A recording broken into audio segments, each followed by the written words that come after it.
It's 10 a.m. in the morning in San Diego, California, and Amal Gibran is starting on a journey halfway across the globe to Gaza, Palestine.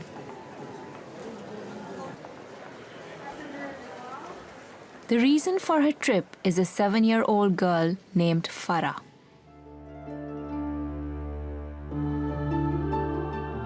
Farah was only 3 years old when Amal first met her in the most challenging circumstances.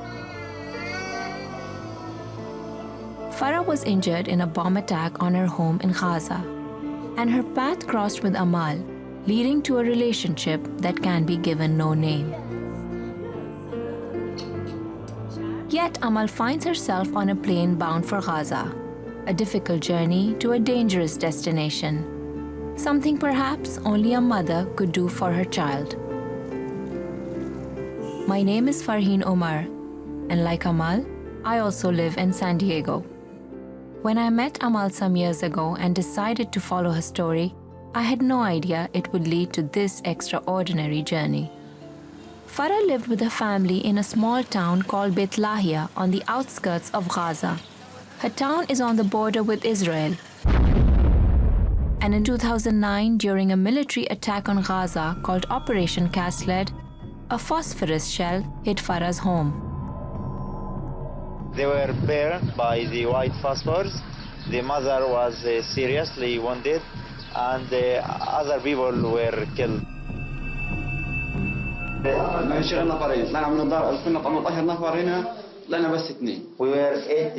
were 18 people here. All of us gathered in this dark place here. Suddenly we heard a powerful sound. Shell hit the roof.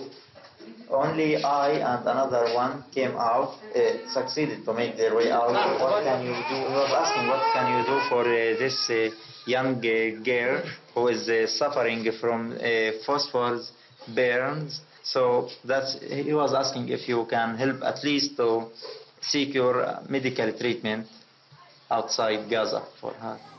An American organization called Palestine Children Relief Fund was successful in bringing Farah to San Diego for free treatment. We went to a PCR meeting and they were discussing Farah coming to the United States.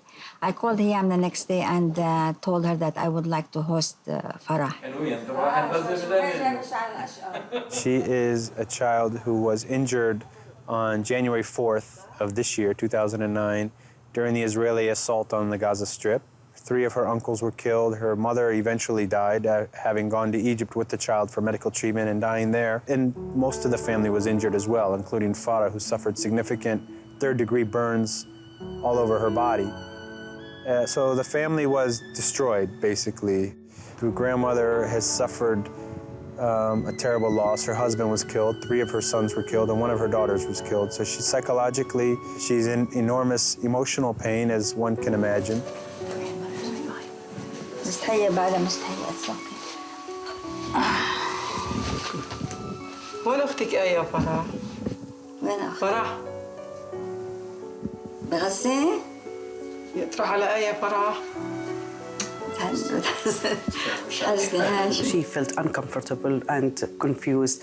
First of all, from her long trip from Gaza to San Diego.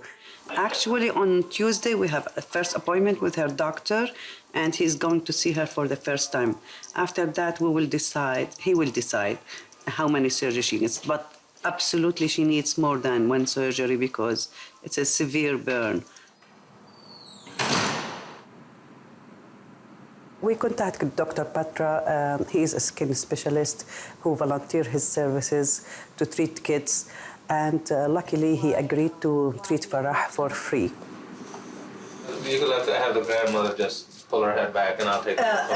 وجهها لفوق. Yeah, let's get a look. شوف بدي نصورك يا ستي عشان اجيبك عشان ابص لها بدي لها ايه يلا. Okay. You put balloons in under the skin and you fill them up over time, and then they stretch the normal skin out, and then you cut out some of the burn scar. Once you put tissue expanders in, she's going to probably have to come in every week or 2 weeks and you know, we have to put a needle in there to fill fluid up, and that's going to be a tough thing for her, but then expand her every time she comes in until there's enough new skin available that we can cut out some of that burn tissue and, you know, make things look better. The next time I meet Farah, she is no longer staying with her first host family and has moved in with Amal Jabran, a retired nurse. Is she staying with you now? Yeah. Amal is getting Farah ready for her first surgery, and I can see that Farah has quickly become very comfortable under her care. Amal is settled with her family in the US since 1982, but she is originally from Haifa, a city in northern Israel. She is Christian by faith and Arab by ethnicity. Born in Haifa, the oldest of 4 children. My dad, actually, he is from Lebanon, Protestant school, and from them I went to the high school, the Greek Orthodox high school. I decided to be a nurse when I was 16. See somebody walking into the hospital, and he was my sweetheart that time. And I was busy 16 hours a day taking care of these patients, and he said, I'm coming here, we get married. 5 weeks later, we get married, immigrated to the United States. I was here in 1982, Christmas time. I had 3 kids. Since my kids grow up, I can rely on them to feed themselves. I volunteer with a mission abroad.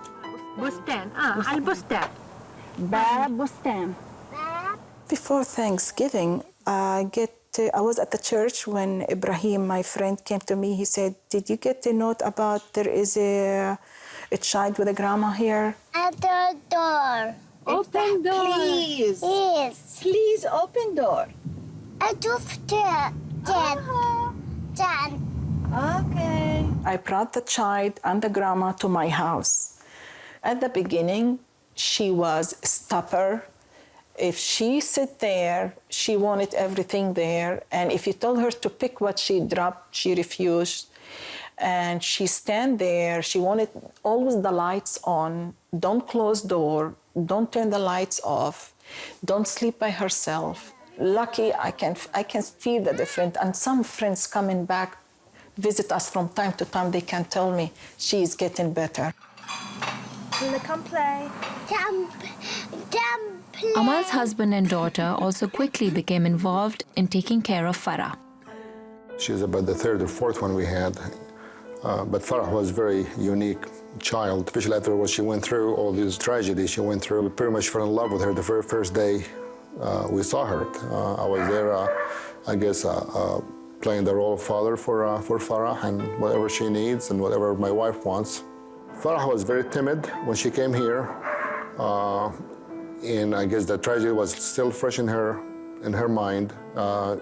You probably can hear now the airplane going by. They used to scare her, probably remind her with the tragedy, and that faded with time.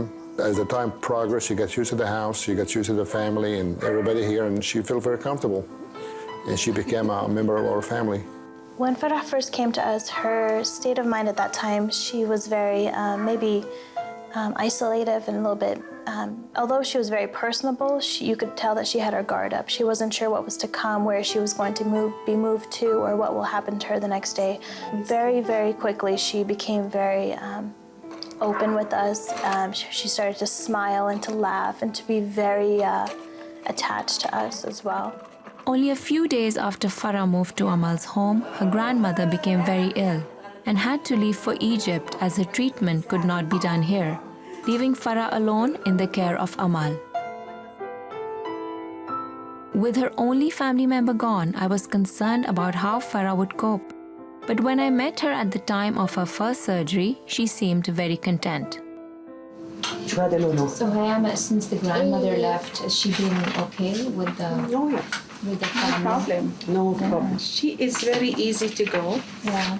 And she adopts any situation easily. She understands. She's very smart, very enjoyable to deal with.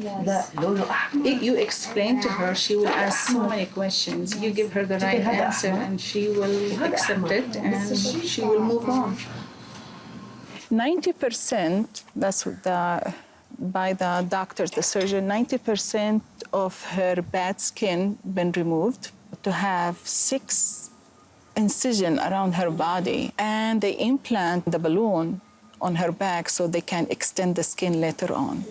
The first night wasn't a pleasant night for her at all.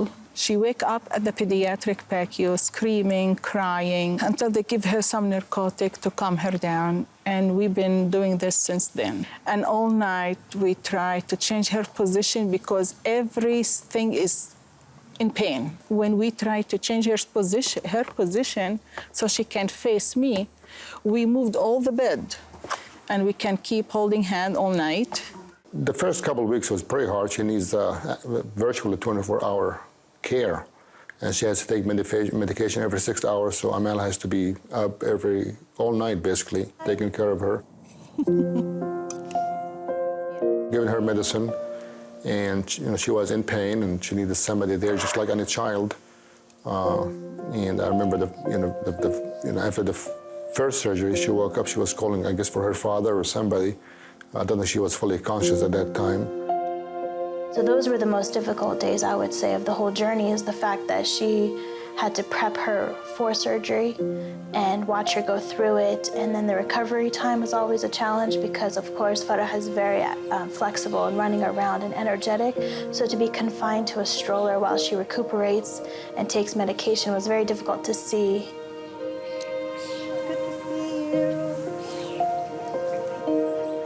And she loved the playground, she loved the water, she loved the sand, but she couldn't do any of it. She just sat there. So that was probably the most heartbreaking time, is when I just, she just sat there. And so I took her out of the stroller, I put her in my lap and just said, when you get better, we're gonna come back. And we did. It was probably about 2 weeks later, took her back, and she finally recognized the difference between, I'm all better, she was telling me, and she was showing me how she was walking on both feet. I try to teach her to be independent and to trust me. The main issue is here the trust. The trust, and don't lie to a child. Children can remember. So I never lied to her. I made her to trust me and trust my children and my husband, and we all faithful to her. If we tell her we take you to the mall or to the park, sure, we will take her to the mall, to the park. 3:30. With the balloon implanted in her back, Farah went to the doctor 3 times to get liquid injected to expand her skin.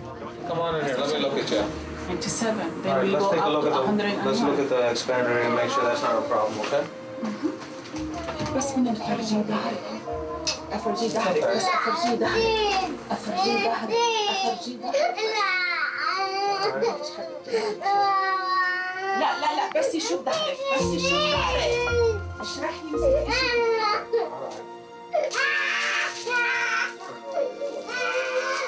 So, Dr. Hall didn't expand it, right? Last week? No. He just removed the dressing from her left thumb. Is she on antibiotics at all or no?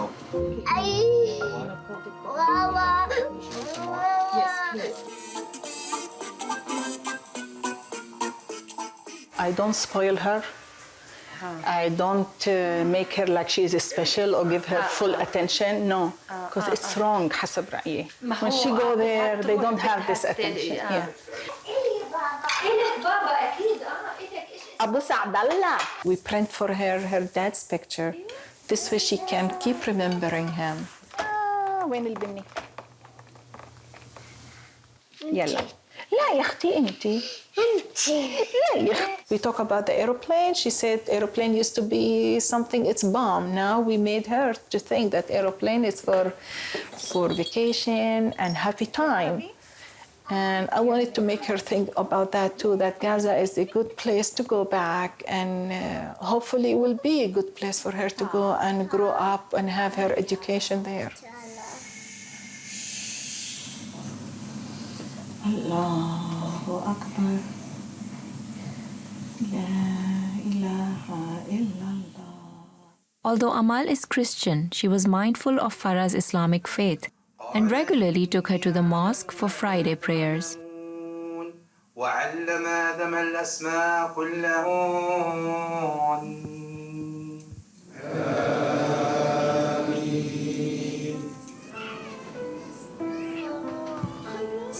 2 weeks before she was scheduled for a second surgery, Farah got an infection and had to be rushed to the hospital, and the balloon in her back had to be removed prematurely. Turned the heater off, and she stopped walking. So over the weekend, she was with a friend. So I picked her up on Sunday evening, and she was with a high fever. She refused to take the supper, have her supper there. I took her home with pain. When I get home, I check her back, and I can see 3 dots, and it's really warm. I called Dr. Batra on his cell. We get there. He looked at her back. He said, it's infection. Take her to the ER, and we're going to have a surgery on her. Okay, here, Rania. Here, Rania. Hello. Hello. Hi. Hi.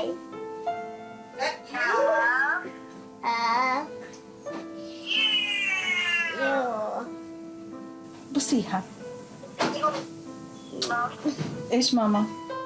So the surgery was afternoon. Took about an hour and a half. Yes, Elby. Hour and a half, and they came back. They spoke to me and to my husband, and they said 75% skin extend they succeed to do. ناخده معنا على الدار. She doesn't want this to go home with us. Oh, we're going to have Wednesday. Okay, 3 days we'll be okay. هذا بخلي الكخة اللي في ظهرك يروح أو يروح. كل الكخة اللي هون بتطلع هون عشان نزته بزبالة. لكن بيظلوا في واوا ظهرك. عشان يروح الواوا بنحط هذا عشان يقيم الكخة. انبلا حبيبي. خلي لابسك كلسون جديد حلو. ونلبس الأواعي ونلبس هاي البلوزي. ونروح على الدار. عند عمو ميشيل يا. عند عمو ميشيل. What I'm afraid because he said to me, we may need to put another extended bag again in her back. It's like, oh my God, they're going to open and close it twice. So I'm afraid on that point, if they will do that, that means we have to go back like 2 months back with her treatment. The way she started was hard for her to walk and do all her activity. Since Thursday, I've been telling her we have to fix her legs. Dr. Hulse will take care of that, and she'll be ready to go back to Gaza, to her hometown. She's excited for that. Most of the work we were able to do is here and the left thigh, and a lot of releases and improvement on the right leg. We weren't able to get a lot more out of here because it was just too tight. Really something we could do within the next immediate few months. Beyond that, we have to wait for her to grow and then see what's tight and what needs to be done. ترجعي تنامي بالتخت. ايش مالك؟ ايش حكيني؟ واوا خفيش بس اربط لك اجرك بس. احسن عشان ما يجيش عليها وسخ. عشان ما يجيش وسخ عليها يا حبيبتي. بتخافيش يا قلبي، فيش اشي بوجع.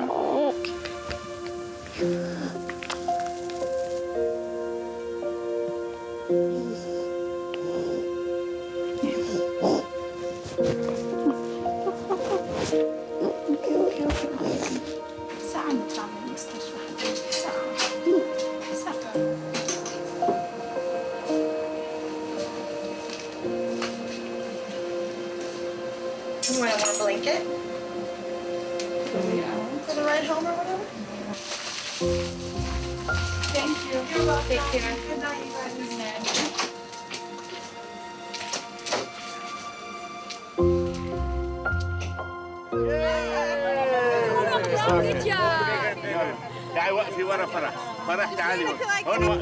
This past 8 months has been very touching to watch her grow, to watch her recover, and watch her develop. I mean, she's become her own little person, and she's become a part of us. So to see a part of you leave is very disheartening, especially to know the challenges that she'll face in the future. That's very sad as well.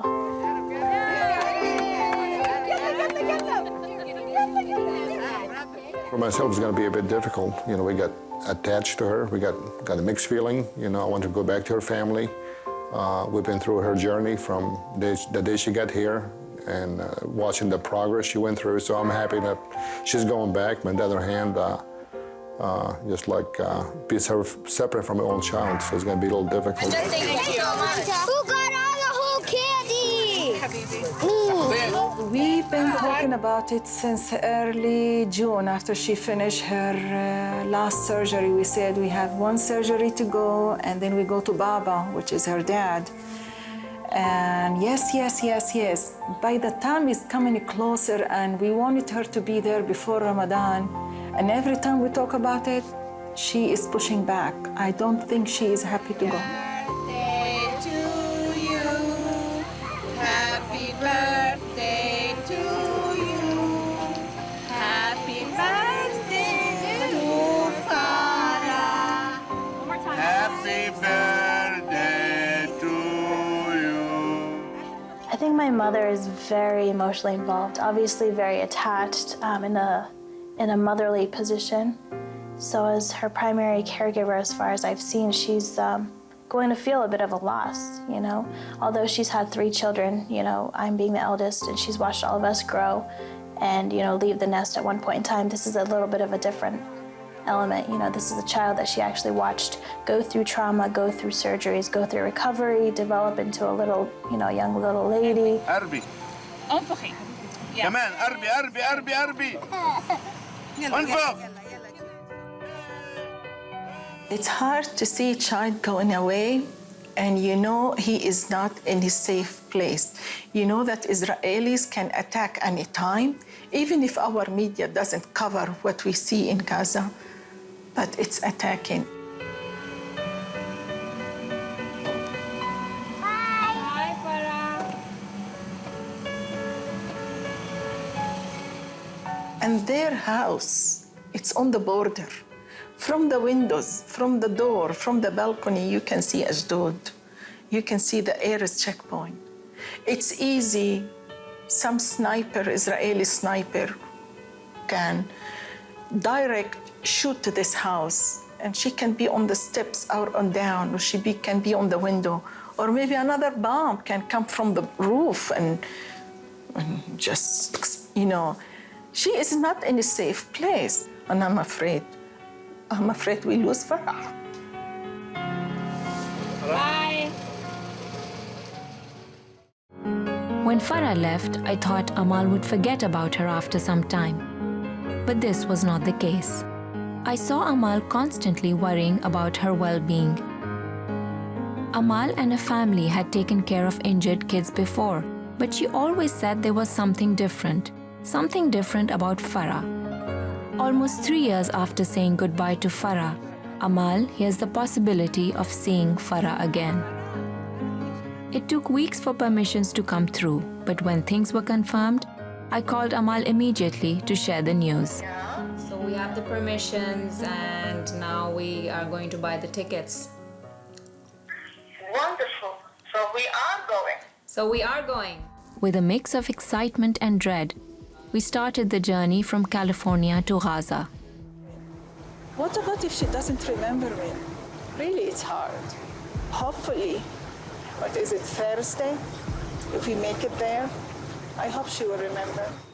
After a layover in Los Angeles and in London, we finally arrived in Cairo late Friday evening. Local time is 10 to 9 p.m. In Cairo, we met up with the organizer of our trip to Gaza.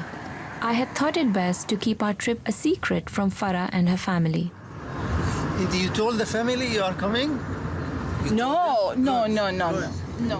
Way to Gaza from Cairo will take 5 to 6 hours. If everything goes smooth in the borders there, in the crossing point, we will go to Gaza side early afternoon. On our way to Gaza, we crossed the Sinai Peninsula and Suez Canal. As we approached the border area between Egypt and Gaza, I saw security vehicles in front and behind our bus. That's a security? Yeah. After 6 hours' drive and several rigorous checkpoints, our bus and the security vans made it to the Rafah border. Give me your passports, please. Check your pocket. Inside the Rafah area, cameras are strictly prohibited, and we used a discreet cell phone to capture this footage.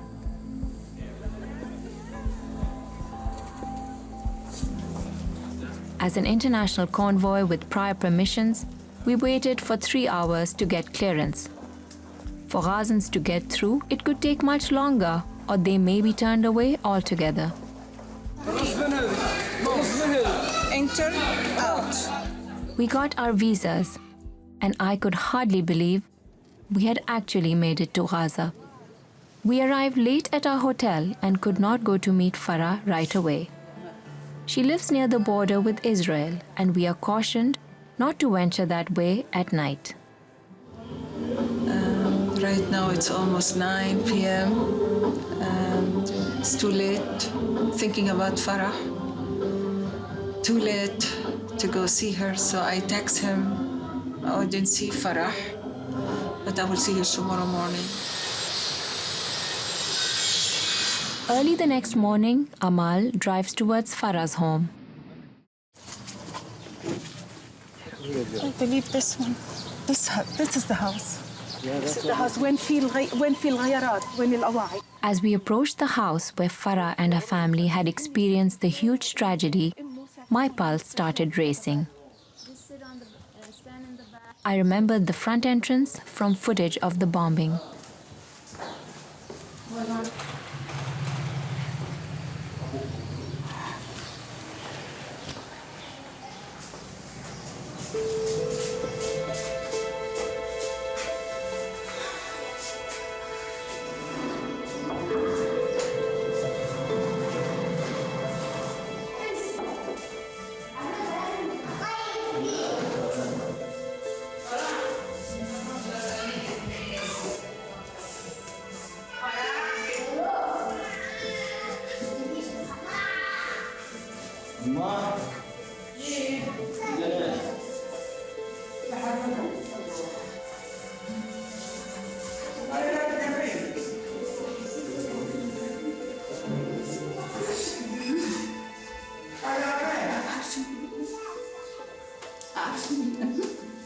لا عيانة ولا ترقص يا ولد.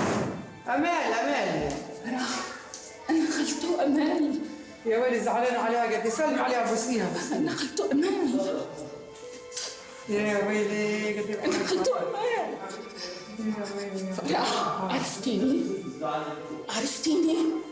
قولي اسمي. لا قولي خلته أمال. علي صوتك. خالته أمال. مش سامعة. خالته أمال. ومين كمان في بتعرفي؟ مين عن خالته أمال بتعرفي؟ مين بتعرفي عن خالته أمال؟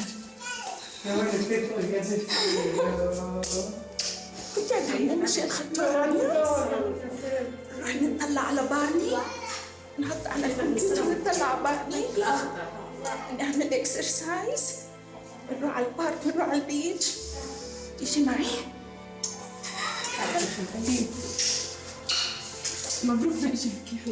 Our surprise visit had everyone, and especially Farah, in a bit of a shock. Since it was summer vacation, everyone was at home.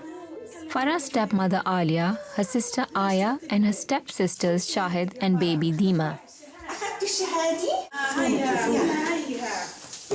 لا تشوفي الشهادة. أنت خلصتي الصف الأول. الحمد لله. لا شو لازم تنبسطي أنا جيت أزورك. فيك أكتر. Farah's stepmother suggested they look at the album that had pictures of Farah with Amal and her family. وين بتقعدي أنت نتفرج عليه؟ وين؟ تعي فرجيني. تعي فرجيني. إيه إتش فرح في ديزني لاند دار ملبس. It seemed like Farah was not remembering, and that was tough for Amal.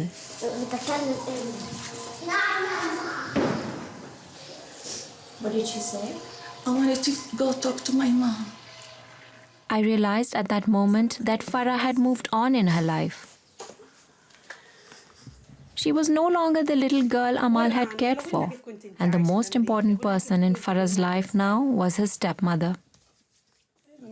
الكل برضه كده بيستغرب لما بيجي علينا صحافة كده الكل بيستغرب بيقول كيف انت غريبة من عيلة تانية وكيف هدول البنات كده بجوه متعلقين فيك. يعني لدرجة ما بروحوا عند رصيدهم امهم بتعلقوش كده فيها. قبل فترة لما اجت قالت لي انت مديهم كل حنان امهم واكتر. يعني ما فيش حدا بيهتم فيهم قد. Alia had married Farah's father a few months after Farah's own mother's death in the bombing. I was surprised to see her so attached to Farah. لا كان مع محمد بنتين من اللي امهم توفت وانا جبت بنتين.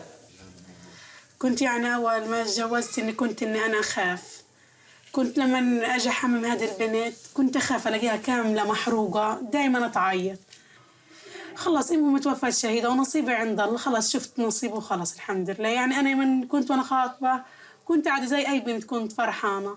بعد ما اتجوزت خلاص حملوني هذه المسؤوليه. كان محمد دائما يقول لي لك الأجر عند الله. قالت لي يا ماما إني أنا مش مصدقة إن هي دخلت عملية. هي دخلت عمل كنت عندها بقول لها يا ماما. يعني بعد كده اقتنعت لقيت صدقت لقيت بتقول بدي أروح معهم على أمريكا يعني. اعملي زي إذا خالته أمل يا فرح. قول لها يلا وين حبيبي؟ يلا روح. هلا بدي أفقده. يا حبيبتي يا حبيبتي. هلا البصور بكبر الأنار. ما أحلاكي. الكلكة تعالي. إيش؟ الكلكة تعالي. أجي؟ لوين؟ في أوضتها. Farah had grown up so much in the last 2.5 years. She was fully aware of the reality of her life in Gaza. But it was hard to judge how much Farah remembered of her time in San Diego. Amal was visibly depressed after visiting Farah. Honestly, I wish I didn't met her. Honestly. Farah lived in a house full of people. She was no longer the only child being cared for by many adults in Amal's home. She was one of 4 children being cared for by an only mother and lived in an extended family of uncles and cousins, and often helped out with chores and taking care of the younger ones. I don't know. I don't feel love. When you hug them, they don't hug back. When you kiss them, they don't kiss back. I feel like, I don't know. I wasn't happy, I tell you. I was excited to come, but when I saw the situation, no. No, she's a victim. She's a victim. HIJKLMNOPQRSTUV. Amal tried ways to bring back the cheerful little girl who had sung Barney songs and filled her shirt with candy on her birthday in San Diego. Next time, won't you sing with me? مش متذكرة. بكرة الجمعة والسبت والحد. أوكي؟ مش سامعة. أوكي؟ أوكي؟ أوكي. هاي غزاوية. هاي غزاوية. It broke my heart to see Amal's pain. No, body language. It's not the same. It's painful to me. It's very painful to me. But was it really fair to compare Farah's life in America to Farah's life in Gaza? And that is exactly what Amal was doing. She had opportunity to have a better life, better education. Did you talk to her father about her going there? No, it's not my right to talk about it. أهلين، شو أخبارك؟ كيف حالك أنت؟ الحمد لله. Farah's father was still a young man, but he had gone through a tragedy few can even imagine. In the attack on his house, he lost his father, 3 brothers, a sister, and his wife, and saw his child get hurt in the most brutal ways. After the bombing, he had sent Farah away for treatment and rebuilt his house and his life. I saw him resilient, determined to strive for a living and to provide for his family as best he could. He owned a small piece of land that he farmed with his brothers, providing barely enough for their combined families. He was attentive and affectionate towards everyone, and especially towards Farah. فرح والله الواحد ما عارف ايش اللي يصير فيها يعني حالتها بالمره يعني محروقه مش عارف اما لما تلبس خواتها تلبس خواتها الشورت بتقول يا ماما انا بدي زي ما قلبي بتقول يا بابا يا ماما ما بينفعش.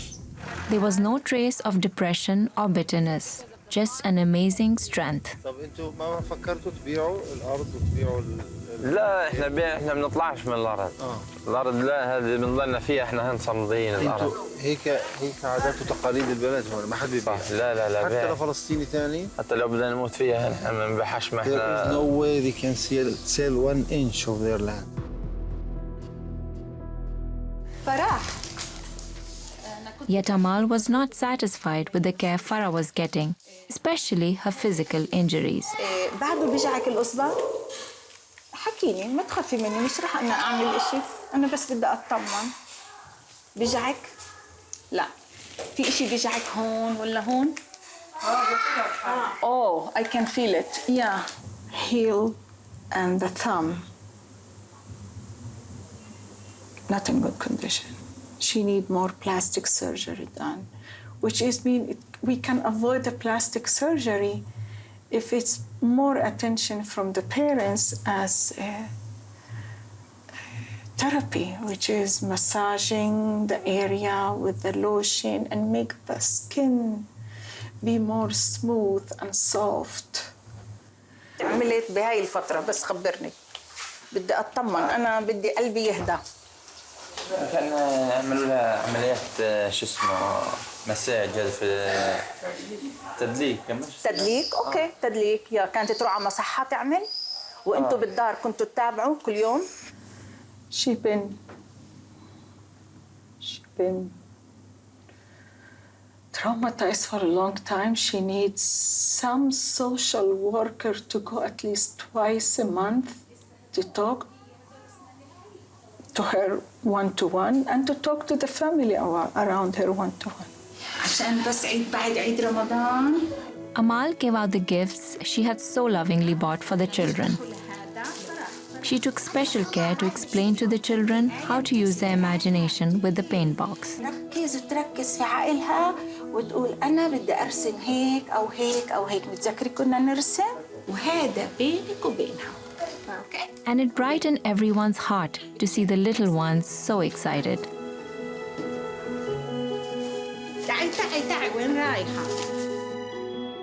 It is true that there was no trauma therapist coming to heal Farah and her family. Yet I saw contentment in that home and wondered how people who had lost so much found a way to live on and smile.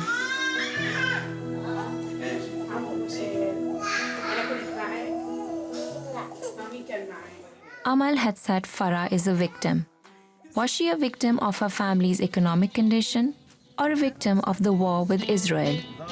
As we drove back to our hotel, I learned that Farah lives in a small town called Beit Lahia, a poor farm locality on the outskirts of Gaza.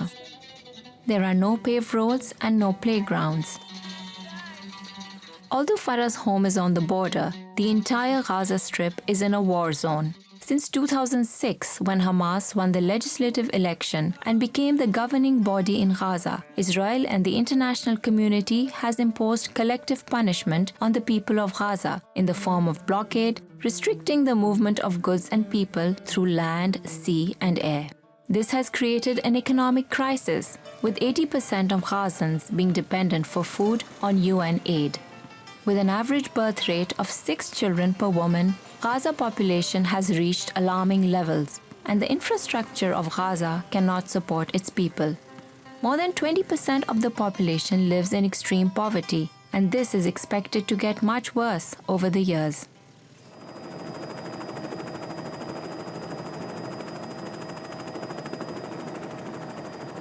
Unless peace prevails and the blockade is lifted, there is no likelihood of life getting better for the people of Gaza or for Farah.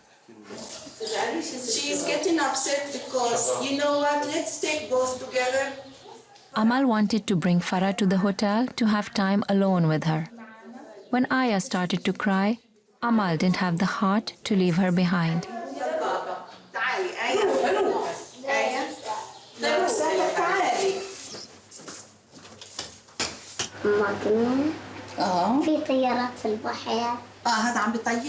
The luxury of the hotel room was something new for Farah and her sister. I believe this is the first time they go on the elevator and to go to my bedroom, jumping on the bed and sleeping in the bed. It's like they never slept in a bed. And they were hungry. They took whatever there to eat. They are hungry.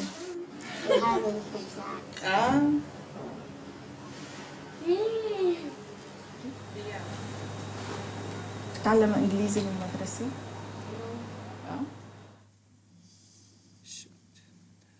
At the hotel, Amal connected with her husband, Michelle, in San Diego on Skype. Let's make it bigger. شفتي البسكليت تبعك؟ هلو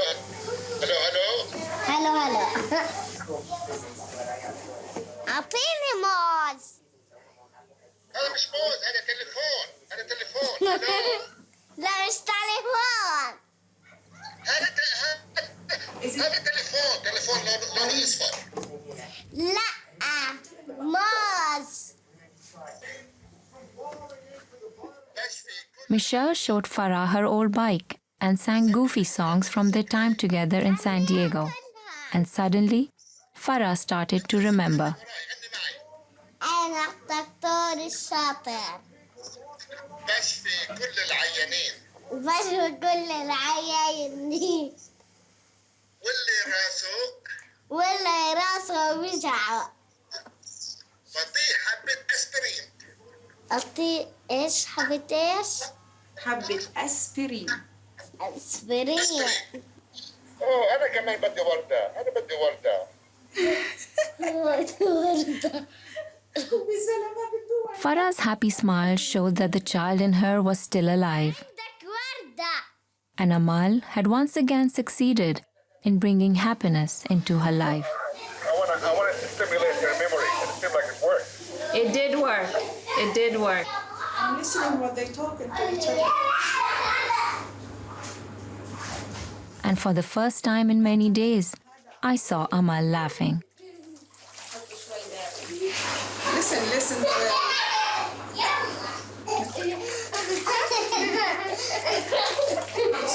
Now I'm happy for today.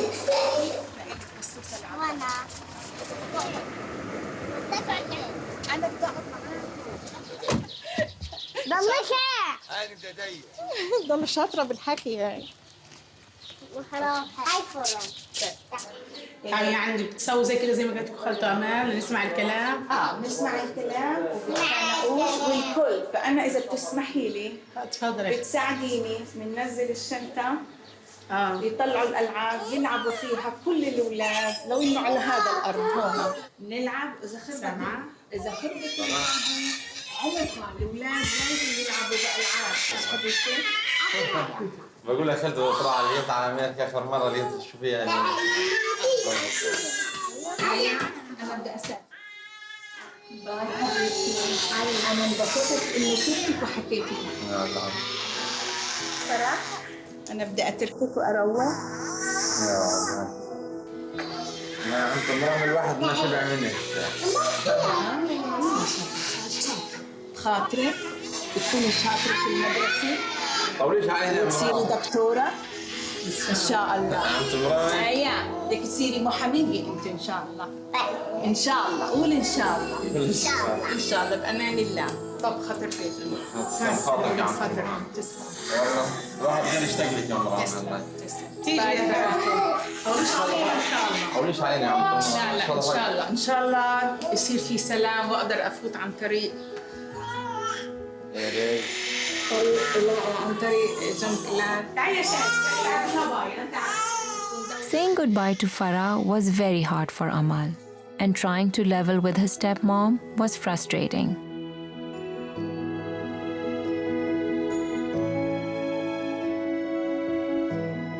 That day when Amal walked out of Farah's house, I felt she may be walking out of Farah's life.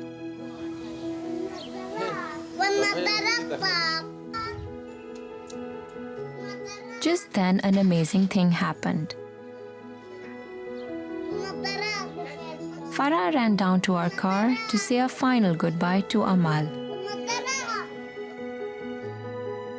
Amal's joy cannot be described in words.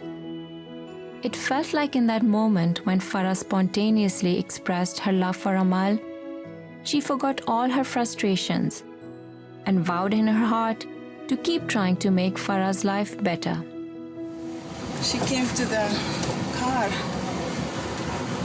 That was good. Although Farah may have forgotten moments of her 9-month stay in San Diego with Amal and Michelle, she knew these people had a special place in her life. Amal did not care that Farah is living in a war zone, or how the Palestine-Israel war erodes the rights of everyone, especially the rights of children. All she wants is to see her Farah happy. Amal's heart is as big as the Gaza Sea that holds countless sorrows. In the last 6 years, Gaza has seen 3 wars and deaths of 3,000 civilians, including over 1,000 children.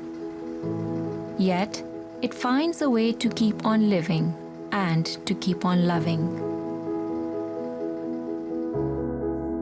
Just like the people of Gaza, their courage, strength, and dignity will always be for me examples to live by.